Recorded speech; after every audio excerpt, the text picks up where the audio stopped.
Once upon a mundane morning, Barb's day got busy without warning. A realtor in need of an open house sign. No, 50 of them, and designed before 9. My head hurts. Any mighty tools to help with this plight? Aha! Barb made her move. She opened Canva and got in the groove. Bulk creating Canva sheets. Create 50 signs fit for suburban streets. Done in a click, all complete. Sweet! Now, imagine what your dreams can become when you put imagination to work at Canva.com.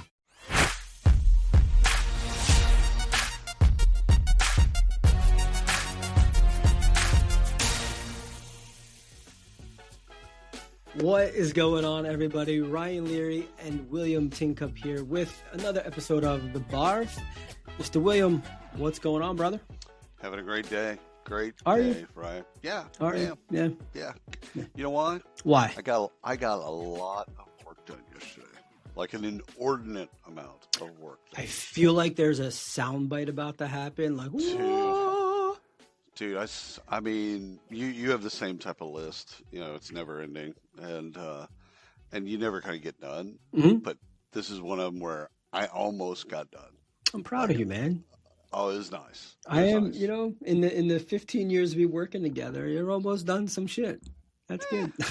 One or two things. Just cross the things off. All right, Two so shows went live on Work to Fun. yeah, we did. It's right. Let's do that. Welcome the shows. Who do we got?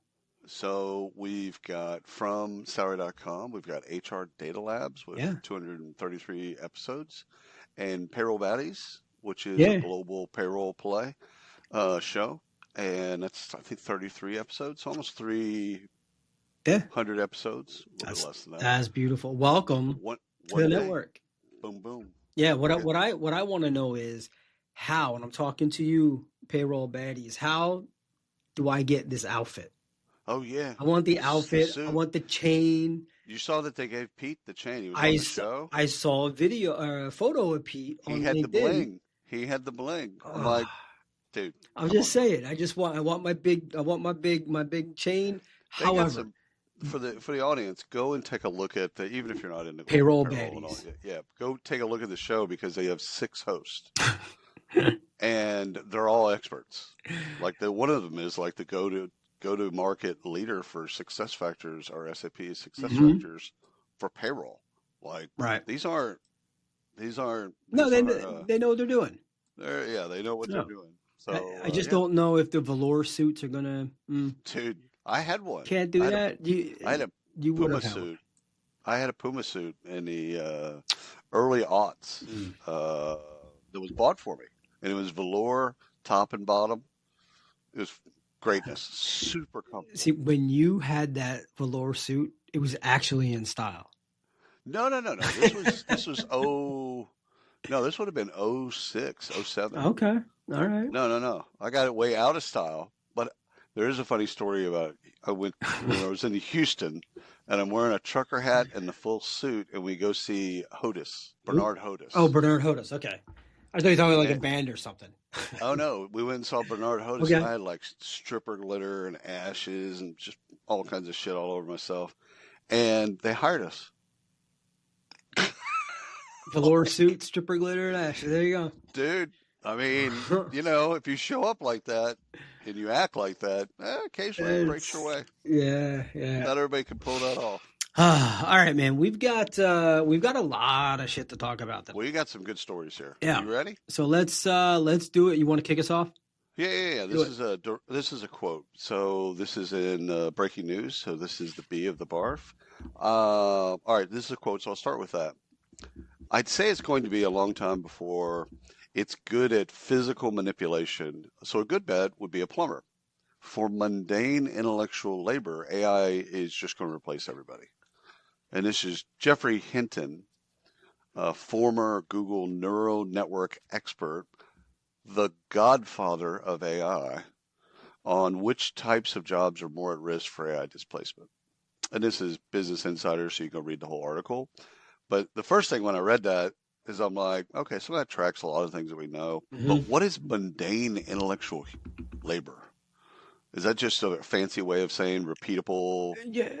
You know, low value. Okay. Yeah, repeatable. Sit at the desk and But why intellectual? Like mundane labor or mundane Well, tasks? because I actually I'm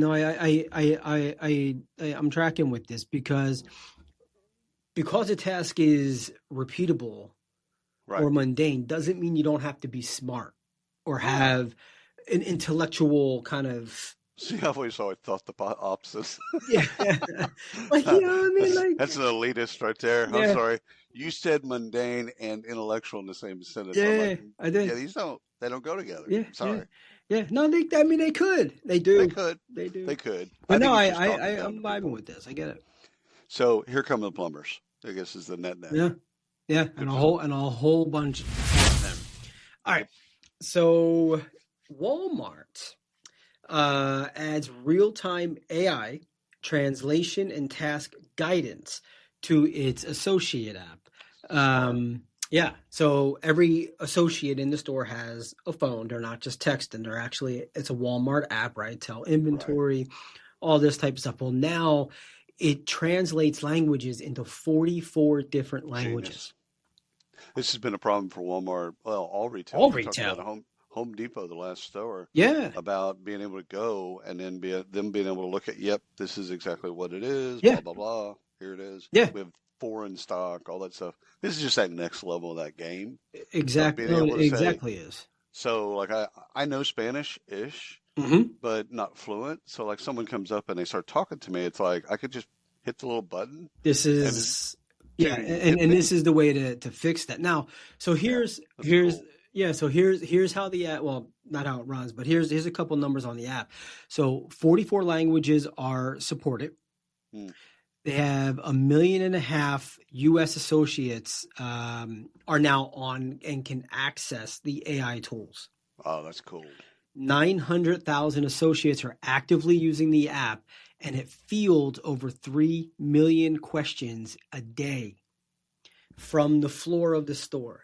Just getting smarter. Just getting Every smarter. day, every single day. Love Genius. it. Love it. Good for Walmart. Yeah. All right. So, workplace wellness, this also in quotes, workplace wellness isn't failing because it's frivolous. It's failing because employees aren't engaging with it. It's a fastcompany.com article. So, and reading it, here's what I kind of got to. It's hard to think about productivity or engagement when you're looking for a new job. So it's also a bit tone deaf. So let me explain what I mean by that. So you're talking about workplace wellness. So your health, your financial, mental health, all that stuff kind of all of them tucked together. Well, think about talking about financial health, wellness with somebody who's constantly thinking that their job's going to be replaced. Like, why would they even engage in that app? You know what I'm saying? I don't know. Like, it's kind of an impossible ask. It's like, hey, we want to really care about your mental health. Well, stop talking about how we're going to get fired. That'd be nice. I don't know. You know where I stand on this stuff. Like, just fucking work. Like, I know. you're in the building, you're getting paid, work and do well. I know. Like, you can't control that future all the time. Fair enough. Just, It is interesting. This is the first time I've seen it's that the engagement part, that they're not adopting it. They're not using it. Well, is a benefit, right? That's what you always say, right? If it's 100%. not being used. And, I mean, yeah, I don't know. It's like I tell my kids, stop whining. Just go to fucking work. Did you get Just it? Rub some dirt on it. do your homework. All right. Do another lap. Do a lap. Did your coach ever tell you that? Do a lap around the track? Yeah. Oh, yeah. Yeah. Forever, everything. You looked at them wrong. Go run. No, I'm talking about like injuries. Oh, yeah. I came down on my shoulder wrong one time after being tackled, and I'm up and I'm going over to the huddle. He's like, "Hey man, just go do another. Just kind of work it out. Just work it out. Just kind of run around the track a couple times." I'm like, throw some dirt in it. Move on. All right. Pretty sure that's not going to help. Panera. You ever eat Panera?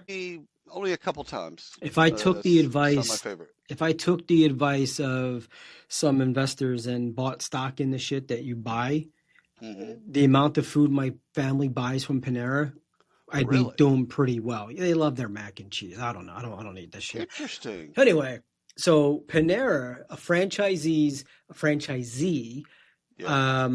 violated federal child labor laws involving 240 minors. So That's moral of the story is hire younger, work them hard, pay them shitty and get fined, admit no wrongdoing, because that's exactly what these guys did. So the yeah. franchisees in Florida, they employed 240 minors. They're under the age of 16, which is okay. Oh, They're yeah. allowed. They're allowed.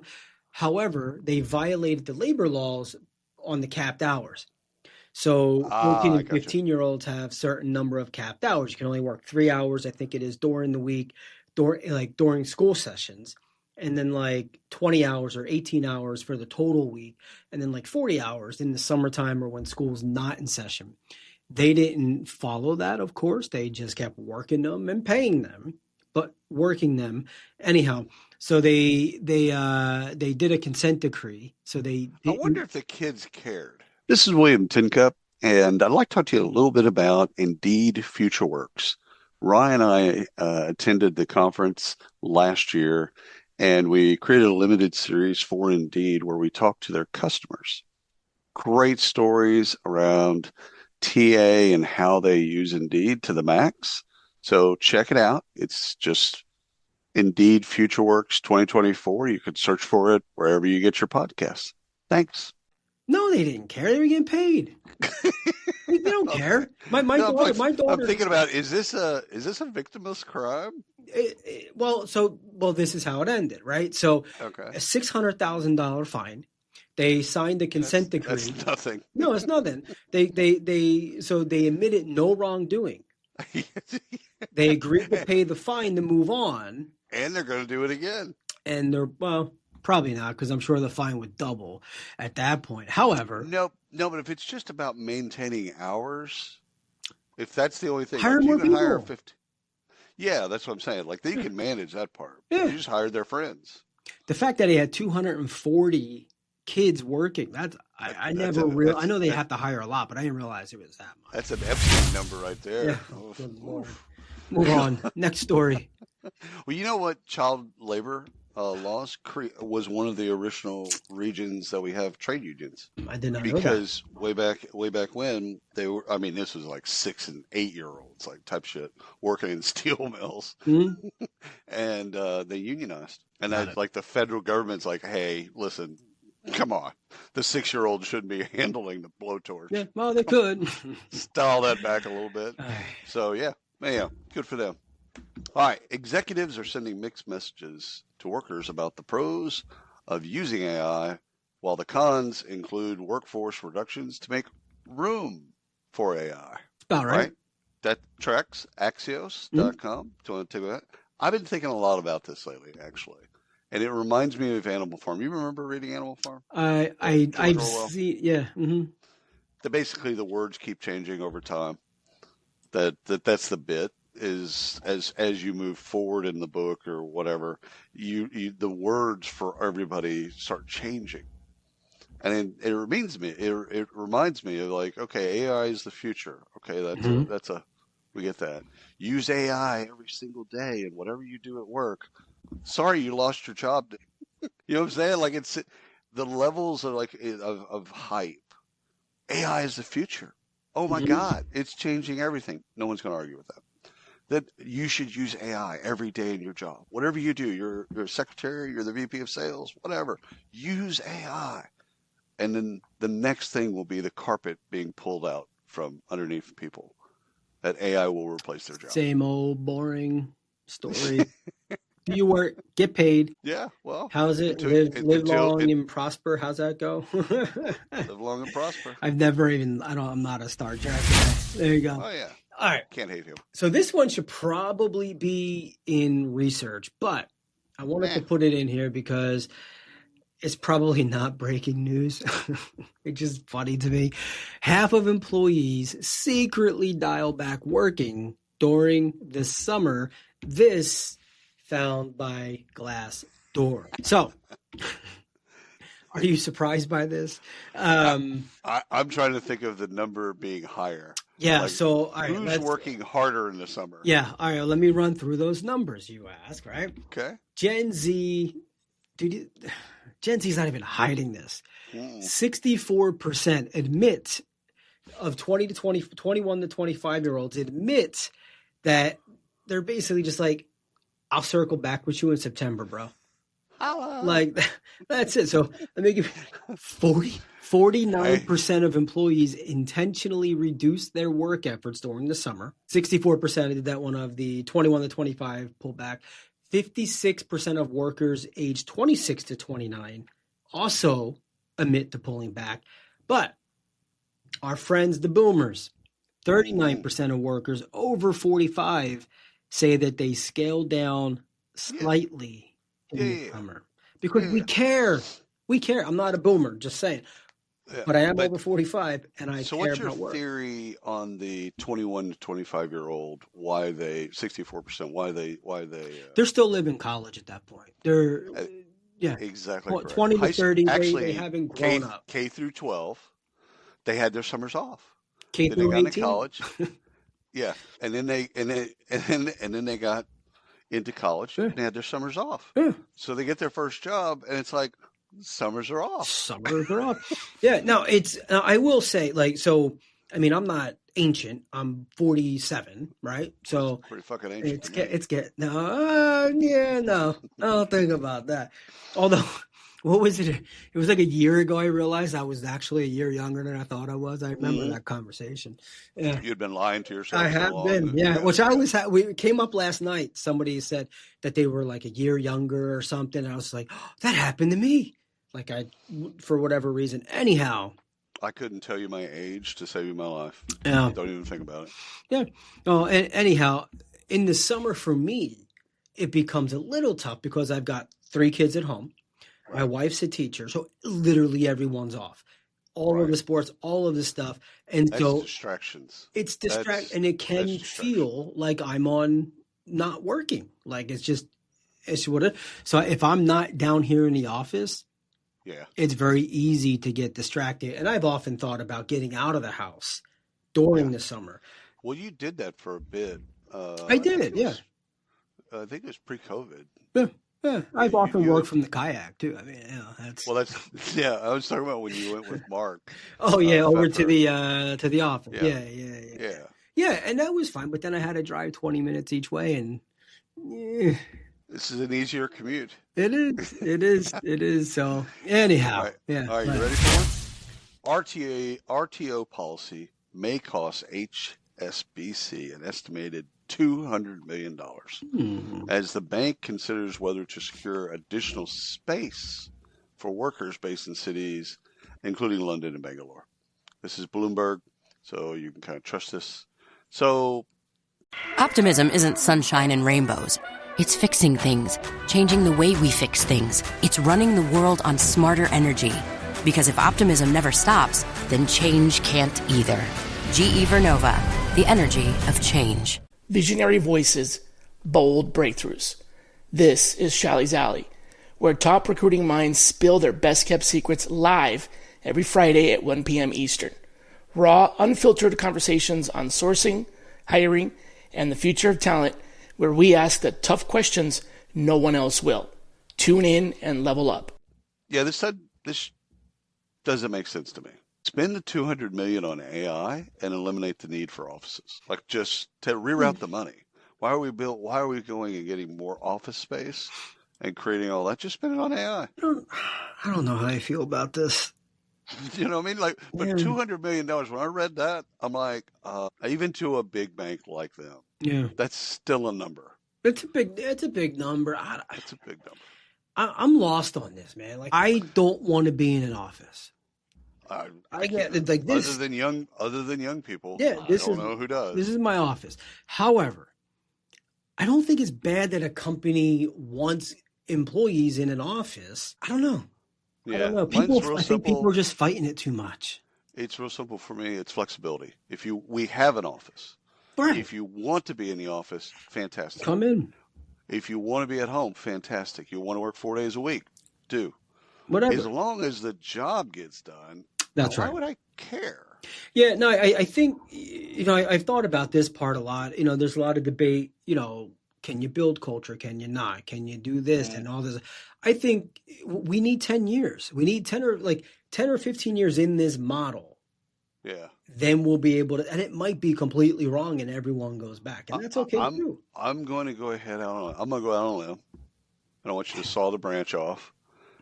Culture equals paying people more money. What else? No, seriously. Okay, we're past beanbag chairs and foam darts and whatever the other bullshit that we spent on office. We went remote. At the end of the day, if I told you, Ryan, we're going to pay you $50,000 more, and because that's our culture. Well, I think that, no, I mean, are you not taking the check? Oh no, I'm taking a check. I'm taking the check. But I'm depositing now. I'm depositing it really fucking quick. Yeah, I don't know. I think what else could culture possibly be? For Not me, to the anthropologist, but no, I don't think we need foosball tables and all of that. Like that's not. I've never looked at that as culture. That just made it fun to be in the office, but that wears off after the first 6 weeks. Yeah, right? Like that's gone. Our business is a family. Yeah, no, I think it really just. I got to go back to the Connexa days, man. It was top down. And I think a lot of that was me being in the office. However, I was young. Yeah. I was 20 years younger, right? I can see that. So 20 years younger. The definition of culture might change as you get older. That's fair. Because to me, it's fuck you, pay me. Well, yeah. Well, there were older employees there who could care less about the shit that was going on. Like they didn't care about the sailing bonanza, which was like this massive raffle where they gave away trips and kitchens and cars. Like, it was ridiculous. Right. For me, I'm like, hell yeah, I want to win. The other bit, like, no, I just want to work and go home. I've got 5 years to go. Right. Yeah. And so I think different people at different parts of their career, it means different things. The only time I was really in an office was 20 years ago. So it made sense to me. Money is the great universal. Oh, 100%. 100%. Fucking pay people more money. Yeah. Turns out. All right. Normally we don't get too political on this show. Here we go. Despite President Trump's campaign to pledge to bolster U.S. manufacturing, factories across the country remain challenged by the recruitment and retention of qualified blue-collar workers. Nearly 400,000 jobs are open. Yeah. New York Times. Mm-hmm. So I got an idea. Let me just roll it out to you. Why don't we import some laborers from other countries? How do I transition? Like, just hit it like 3 times. Stop it. Is it too soon? Is it too soon to talk about? Oh, God. Oh. Dude, we're going to be hearing about this in every industry. Meatpacking industry, farming, everywhere that depends on immigrant labor. Like, who's going to go do those jobs? So, anyhow, that's on the New York Times. You go read it. It's a funny article of sorts. Yeah. Are you ready for some acquisitions? Yeah, we've got a couple, and you're going to go through them both. I believe so. Yes. Go for it. All right. Zealous Group, a provider of AI-enabled HR, workforce management, payroll, and benefits, acquired Hasty. Hastee. See, I heard tasty cake. I heard tasty cake, and I got hungry real quick. What is it? There's a burger joint in the South called Hardee's. Yeah, we have them. Yeah. Do you have them up there too? All right. Yeah, that's what it reminded me of. As I'm looked at it, I'm like, Hasty, Hardee's. I love them biscuits. Sure. They're a provider of well-being, financial well-being platform. So what's cool about this is on pehub.com. What's cool is basically Zealous looked at, okay, what do we not have? It's serving the same customer base. They're doing it one way as a bespoke product. Let's put these things together. They're both in England, I believe. So it's a great example of make versus buy. Zealous could have very easily built a financial well-being platform. It's already out there. But why not? Yeah. Go bring that into your house. Now you got stuff for your prospects and your customers. Everybody wins. Great acquisition. Second one is Pearson. You've heard of Pearson before. Of course, yeah. Okay, so a lifelong learning company acquired eDynamic Learning, a provider of career and technical education curriculum solutions. So this is at Pearson.com if you want to go read more about it. But basically, this is a consolidation play. They both serve the same market, K through 12, higher education, and early career. Makes perfect sense. So this is just one of those deals like if you have 22 firms doing the same thing, the market says, okay, we only really need 18 of these. And so that great name, acquisition. E-dynamic learning. That dates. Yeah. E-learning is like e-learning. What are we learning about ease? Yeah. All right. Research. We got some cool research this week. We do. We should make this research show. All right. So I feel like we've spoken about this before, and I looked and I couldn't find it, but so there was a study by Wharton recently that was released. ChatGPT kills creativity in brainstorms. I know that we've talked about this. I couldn't find it that we talked about it on the blog. How would it create? You're prompting it. Well, so how would it create? Yeah. So, all right. So a couple schools of thought here. One is the reliance on ChatGPT, and this isn't part of the study, but part of the thought is the reliance on ChatGPT prevents you or forbids you almost to think on your own. Your immediate reaction, your default is go there and do the thing. But what did you do? What was the word you used? Your reliance. Dude, that's like saying you're back in the 10 years ago, you were reliant on Google. Oh, I know. No, I get it. I will say I never when I had a thought, I never defaulted to Google to say, oh, let me Google that. No, I had my thought and I'm like, let me go find that. Now, my initial thought really is like, no, I'm not gonna waste no fucking brain power on it. And I go and I look. However, that's not the study. The study, they tested group brainstorms with and without ChatGPT. So the question I have for you, did ChatGPT make the group smarter or dumber? Oh, it's not the groups. It's the outcomes that came from the groups that I would care about. So did it make the groups smarter or dumber? It had to have made them smarter because they added the entire collection of the fucking internet. So they couldn't have been dumber.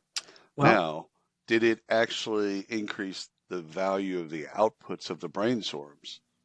Those are dependent on some of the people in the room too. Mm-hmm. So you got a multi factors. So let me run you through. Let me run you through this. So bring it. They ran 5 different brainstorming experiments comparing groups that used ChatGPT to those that didn't. So in the ChatGPT groups, people kept submitting nearly identical ideas, even though they worked individually in the group. So they worked individually on the group.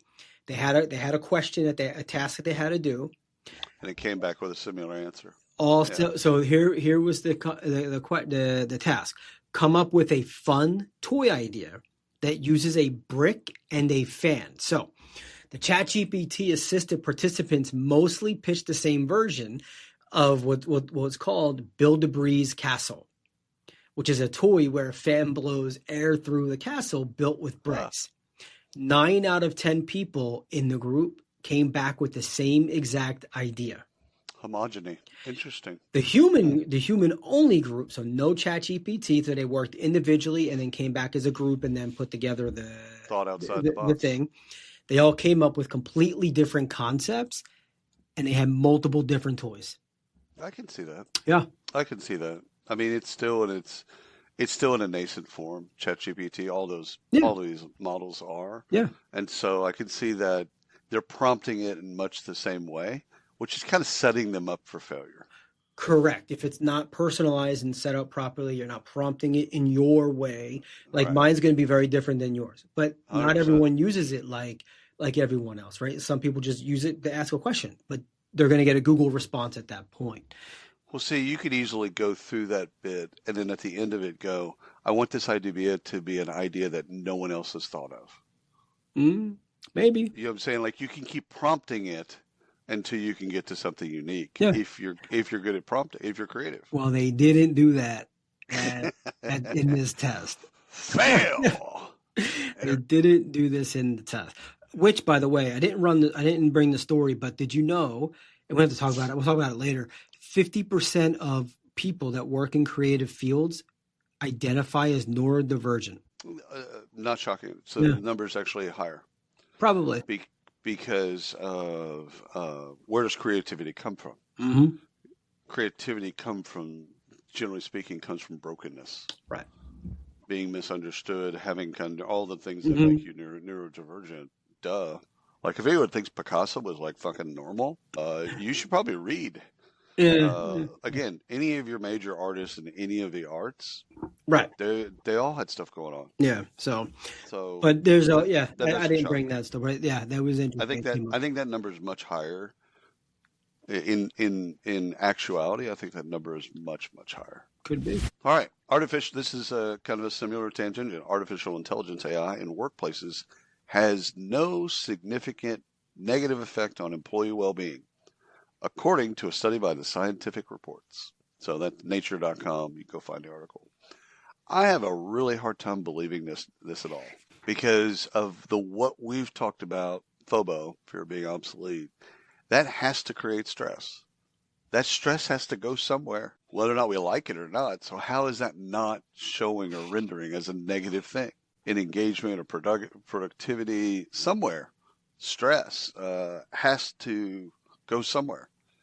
And if you're thinking about being obsolete and, something's coming for your job or you're just behind, hell, it doesn't, we don't have to go to AI is taking your job. It's just, if I'm a worker and I don't feel like I'm using AI enough or I'm proficient enough, which no one is, by the way. So if I'm thinking about that, that's got to create stress. I don't think people are thinking of it that way. I mean, personally, I feel like people are just, they're learning it. They're happy to learn it. They feel cool and advanced when they learn it, and they're getting their shit done with it. And it's more fun to work with than it is to come in and crunch numbers. I mean, think about Talk Excel. to Sally and Bob. Yeah, I mean, well, let me just think about like Excel. Like when Excel was big, you came in and when you learned how to run scripts or you learned how to, you were like, look at my dashboard. Like you were the badass in the office. I think it's the same thing. I don't think it's any different. No stress. I think it's actually fun. It's making it more fun for people to work and go to and do that. Glass half full, glass half empty. Yeah, Love it. Yeah, I'm gonna go on the half full side. I know. What do you got? All right. So 93% of managers say hiring now takes longer compared to 2 years ago. This is from Robert Half. They surveyed 2,200 U.S. hiring managers and found that nearly all the managers report slowdowns in evaluating applications. So I thought about this and I don't understand it. In evaluating the applications. Okay, so they said it's not the lack of tools. It's not the lack of technology. It's overthinking and under trusting the process. Process, tech, all of that stuff. So there's a trust issue there with hiring managers. That makes sense.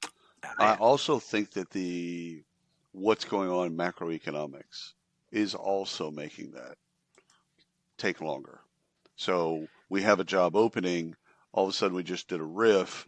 Is that still a job opening? Is it a soft job? Is it a hard job? I need that person. Well, I think that spaces things out. And possibly.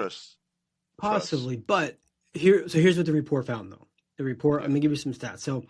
So it's the application evaluation process is the biggest bottleneck. So 51% of them said reviewing these applications, evaluating them, and picking out the best of the best is my issue. 47% were reference checks as the key delay. 43% was the time it takes to run the interviews. 30% said, I made a bad hire previously last year that caused an effect on the business. Yeah. And I'm afraid to pull the trigger. So here's where, if people want to make their lives a lot easier in this regard, stop thinking about technology solving your problems. It's your process. All of these things are process related. Yeah. You nail your process. You don't have to go through the evaluation.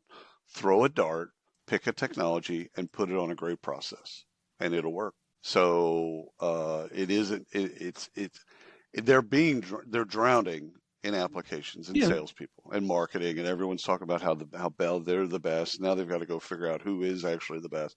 Totally makes sense. However, none of that shit is important. And people are going to fucking hate me for saying that vendor selection is just a sham. Who gives a shit? Get your process right. Your process has to be solid. Get your process right, and then just close your eyes, throw a dart, pick a technology. If you put great tech on a shitty process, it's going to fail. Like 100%. There's no question. Yep. All right, let's do. This one's going to be a kick in the nuts for everyone listening, and for you and I in particular. Showing passion for your job is good for your career. Okay. If you're a man. An organizational science study finds out that for women, being passionate about their job can hurt them rather than help them. Yeah, I don't get that. Dude, first of all, it's the Wall Street Journal, so please go read at your leisure. It is a kick in the nuts. It's fucking harsh. I'd like to know more personally about how they defined passion. You know, but it did make me think like, okay, so what is that? How does that render? Like a dude's like, all right, fuck yeah, let's go do this. And if a woman does the exact same thing, somehow she's punished for that? Yeah. You know, this is funny because I had a conversation this past, was it this week or last week? I forget what it was. It might have been with you. I don't think it was with you. If it was with you, I'm sorry. I remember the conversation, not the person. It was about the WNBA. And no, it wasn't with you because they were in front of me when I said. So we're talking about the WNBA. And it was after LeBron had said, you know, when the video came up and saying, just lower it an inch. Lower the rim a little bit so they can dunk. Make it exciting. Mm-hmm. And it was like, okay. So there's a lot of debate. Like the average height of a woman in the WNBA is not the same as the men's NBA. And so, okay, so there's no dunking for the most part. Yeah, if you lower, okay, could work, couldn't, I don't know. Not part of this, but it kind of made me think of the same thing in the same breath. The guy had said to me, "Look at the skill at the WNBA. Like, why do people not like this? Like, look at them. Look at this one. Like, and it was like because it's foundationally sound. Their foundations are way better than men. Well, yes, but you don't watch an NBA game and say, "Wow, his foundational dribbling skills are just out fucking outrageous." No one cares. This is the same. This is what this makes me think of. I can go and say, have all the passion in the world for my job, and people are like, "Man, he loves it. He's great." But when a woman does it, the voice can be annoying. It's too high pitched. It's annoying. She's whining.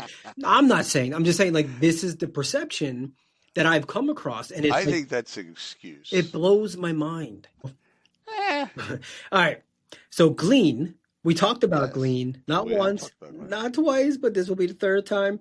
They raised $150 million. Series F pushes their evaluation to $7.2 billion with $100 million. ARR. So this is the third time we've spoken about them. They're bringing in the money, baby. So March of 24, they brought in 200 million. September it was 260. Now it's 150. They crossed over 100 ARR. These guys are rocking, and they're not stopping. They're out for blood. Their valuation is whack. They went from 2.2 to 7.2 in a year. Yeah. But it's the ARR that you really concern yourself with. Yeah, so of course. 10x is $1 billion. Mm-hmm. So that's 70x. Mm. That's well, trust that your math is right, and well, it's 70 times 100 million. Yeah, so they're getting their money. $2 billion. I don't know. They're gonna have to go public to get the money back to investors. Mm-hmm. It's just too high of a valuation. But good for them. Congratulations. Sorry. JobRight, an AI native job platform providing JobRight Agent, an AI career agent that finds, customizes, and submits applications on behalf of job seekers. Raised 3.2. JobRight.ai. So you want to go look at that. So when I read it, I immediately reminded myself or listened to Bring the Noise by Anthrax and Public Enemy. Yeah. Because this is just noise, and it's going to make recruiters' jobs harder, and because it's going to create more noise for them, more applicants could be qualified. Most of them aren't going to be qualified. Doesn't help. I'm happy this company got funding. I don't necessarily like the bit that they're going to market with. Yeah, I don't know where I stand on this job seeker stuff. I mean, I don't like the debate that it makes a recruiter's job harder because it makes job seekers' job easier. Yeah. Okay. Play both of those sides though. If you put your job out as a recruiter and you got 1,000 candidates, and you had to whittle you threw out all the different things you use, tools that you use, you whittled that down to the 20 people that you really wanted to talk to. And now you wake up and you've got 150,000 applicants. That has to make your job harder. I mean, there's no way around that. Yeah. I mean, you can still put up all of the, behavioral assessments, skills testing, background checks, drug screening. Okay, all that stuff. You're still going to be left with 20,000 candidates. So how does that not make your job harder? Well, I'm not saying it doesn't make it harder, but I don't think it's fair for us to say job seekers shouldn't have tools for submission. No, I'm not saying that. It's just I would rather we have more things for recruiters and how to detect AI. You're going to have both. You're going to have AI detecting AI, right? I would rather we focus on the recruiting side and build that out so that we could make that easier, so that when plays like this make it easier for people to apply to a lot of jobs, they can sniff that out and do better matching of a more accurate matching. Yeah, that's the real issue is the accurate matching. It's because I don't think job seekers always, most I would assume, would customize their resume or personalize their resume for the job. That's how you were taught, right? To go look at the job description and, do all the stuff you need to do. So it's always been being done. Now it's just being done better and probably worse for most of these softwares. Check me if I'm wrong though. Like with some of the major players, LinkedIn, Indeed, Zip, didn't they have just a apply? Well, yeah, there's like easy applies and quick applies. Yeah. Right. So that's not personalization.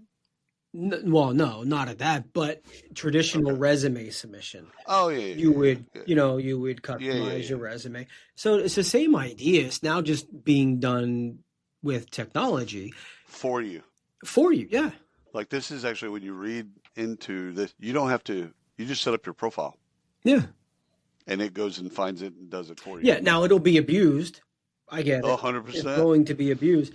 I'm going to abuse it this afternoon. But I don't know. I mean, technology has to get better on the recruiting side for better matching and all of that stuff. Right. But I think the job seekers deserve something. Come on. Zillow. It's like Debo from Friday. Zillow, a transportation as a service task provider for employees in schools offering mobility as a benefit, raised $23 million. Global News Wire. So I like this as a benefit, especially if you're doing a return. Did you ever visit Silicon Valley when like Facebook had buses coming from the city going out to the campus? No, but I've seen videos of So basically they'd come into the city because all the people would live, mostly the younger folks would live in the city because they couldn't afford the others. Yeah.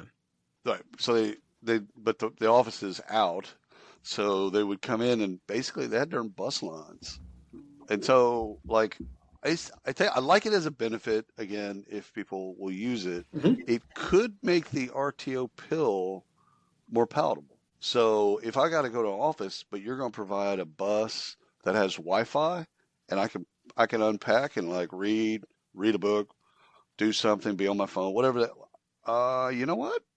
So is this like a special bus or something where you can work on it? Is that what this is? Yeah. Okay. Yeah. That's not a bad car. I mean, I don't know. I don't know that actual work's going to get done. I got to be honest. I mean, well, even if it's not, that's okay. Yeah. I don't hate that because commute. Like if I have to get in a car and drive to the job in Dallas, that's an hour both way. and I've now got to be I've got to be thinking about driving, not thinking about anything else. If somebody else is thinking about the driving, and I can think about it or play games, whatever. Yeah. Who If I'm going to cares? take an Uber, I can take this. That's fine. Yeah. You know, it's not, you know, it's people, you know, I've taken Ubers from the house to go places locally Right. when the car's in the driveway. Right. I'm like, what? I'm like, well, I'm not just doing it to waste money, but I wanted to do something else. Right. Like it was more Right. convenient if I'm going to drive 40 minutes somewhere. If I'm thinking and driving, Yeah. of course you can do that. Sometimes but I'm not really processing and I'm thinking, but then it goes away. If I'm just on my phone, headphones on, and I'm thinking and I'm heads down, I can get a lot of shit done. And it's worth the $30 to get from here to there in order for me to do that. When I go from home to airport or airport to the hotel, I get a ton of shit done. Oh, yeah. Like, Oh, yeah. it's just, I mean, do I execute? I have no clue. Probably not. But I think about a lot of shit. Yeah. So I like walking. You're not thinking about the person that cut you off in traffic. No. And I do the same with walking. I put my headphones in and I listen to something stupid or something mindless. And I think. Sometimes, actually, yesterday, I didn't have any music on. Like, I literally got 3 miles in and I was like, I had no music. I was just making lists of shit I needed to do and like plans. And I was like, what? They're noise canceling headphones. And I didn't hear a thing. I was okay with that. I like that. I like that use for you. Oh, thank you. No, what I mean, I have to listen to music. Yeah. I have music going on right now. Yeah. During our podcast, I've got Lil Wayne in my ear. Probably why you're not listening to me. No, I'm listening to you. It's just I love music that much. Is that why there's a 2-second delay every time I ask you a question? Now, all right. So AI.work raised $10 million in seed funding to bring autonomous AI agents into enterprise back offices. So the goal here is to move work from AI assisted to AI operate. Yeah. That's the entire goal. So I love when shit gets automated. I love this play. I love everything about it. However, and this is your fault, you got me thinking about employees. Right? So I fear employees trusting too much and showing a lack of oversight. So the system did it. I trust it. I let it go because as the new role evolves, if I'm managing the technology, I'm just going, if the company's paying hundreds of thousands or millions of dollars for the technology every year to run the company, I got to assume it's pretty damn good. Am I really going to manage it and have the oversight that I need? At some point, I'm just going to trust the system and let it go and keep going. Right. It's what we do with all of the tech that we've adopted in the last 20 years. Yeah. Google Maps, we just trust it. Yeah. I trust if I make a wrong turn, it's going to be boop, boop, boop, and get recalculating. Recalculating. Even like with stuff we do, like podcasting, the transcripts. I know shit's going to be wrong. Like I'll go back and look for people's things. But if there's a misspelling, I'm not going. I remember when transcribing first, we used to go back, drop it into Google Docs, look for the red lines, drop it back. It is what it is. Like, send it, baby. Send it. Anybody that's sending me a comment on a transcript, that ends badly. Poorly. No, not doing it. All right. Workwhile, a provider of an AI-powered labor platform that matches businesses with hourly workers, raised $23 million. Michael Jordan. Fortune.com. Now, no. The first thing I read, when I read their name, in my mind, I heard work white. I need a censor button for you, man. You know what I'm saying? Like, but look at the name. No, when I say Workwhile, you change one letter, the L to a T, and you've got work white. Oops. In other news, I like the play in terms of this in that part of the industry being kind of broken. We've talked about jobs, a lot of jobs that need to be placed, a lot of hourly blue collar jobs. 4 or 5 different stories in this podcast alone. So the fact that they got 23 million in a Series B, good for them. Workwhile. Work while. Why? Not white. So this is MetaView, and I know you and I both love this company. AI platform that turns job interviews into actual hiring intelligence raised $35 million. They did. So is this Pillar 2.0? Yeah, that's a good question. MetaView, I love MetaView. I always have. I know. You know, when they came out, I think they were part of Might have quite a bit, yeah. But you know, I've always thought, and this gets closer to the feeling that it starts to flirt with decision support. Right. And we've had plenty of conversations about this, right? So it's not just summarizing, it's now recommending what to say, where to post it, what matters in the conversation. Oh, I'm 1,000% for this. Like, I love it, and it does fantastic. But the software, not MetaView, but software has always, or people we've spoken to, always said, we're not telling you what to do. We're giving you the data. You need to make the decision. And that's not held up so much in court legally, right? Yeah. And so where does this get to that line of like, at what point is it too much? But MetaView is fantastic. People love them, and they have fantastic output too. All right, you ready for another? Jet HR, a startup streamlining HR and payroll processes in Italy. My dad used to say, never said Italy. He always said Italy.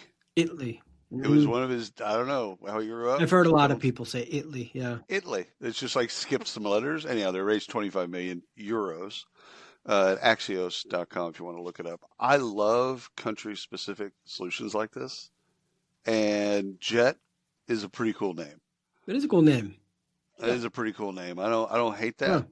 But I love country. We've done some on Nigeria. We've done some country solutions where, like, you know what, they get and will they be gobbled up by conglomerates later on? Probably. I mean, Probably. It makes sense, right? If they need some local, right, you know, experts or software, you know, things like that. Yeah. So the word OFTEN, how do you say that? Often? Yeah. Or is it often? Oh, with an F. I have an F. I said OFTEN. I know, but I have an F problem with certain words like earth. If you notice, I didn't say TH. You say earth? It was earth. Earth. Birth is the same way. Birth. It's just, dude, I don't know. Like, my brothers make fun of me about it because you gotta go to earth. They'll call me just to say, hey man, will you do me a favor real quick? Yeah. Say earth. Earth. Thanks. Yeah, great. Earth. Yeah. Jet is the name. There Love you go. it. All right, we do have one more, and it is One Brief. This actually is really, really cool, and I don't know if we're going to be able to get a lot of more information about these guys. It's a provider of software for military staff, collaboration, and operational planning. Okay. Raised $20 million on a $1.1 billion value. So the AIinsider.tech, that's where we found that. Now, here's the kicker. It's much like your story earlier. They've doubled their valuation in 3 months. So they went from 500 million ish, round up, to 1.1 or 1.1 in 90 days. Yeah. So I love the name for the industry they serve, One Brief, because of the military. I love that, but good for them. I don't know how we're going to get more details about them because I'm sure a lot of it's Black Ops and like when you see collaboration and operational planning, I just think of drone strikes. When you said One Brief, I thought it was like a press company or something, or like a media firm. No. They're out there helping kill people. We're good. There we go. All right, well that's it, man. We're solid. We're done. We've got travel coming up. So probably should have talked about this in the beginning. But if you're going to be at SHRM, stop by the booth at iSolved. We will be podcasting live there. We'll have a nice little cushy setup, filming and recording and having a whole lot of fun. Come talk to us. We got plenty of time. Couple days. Some great questions. Yeah. Sunny San Diego. Doesn't suck. Doesn't, as long as you're inside.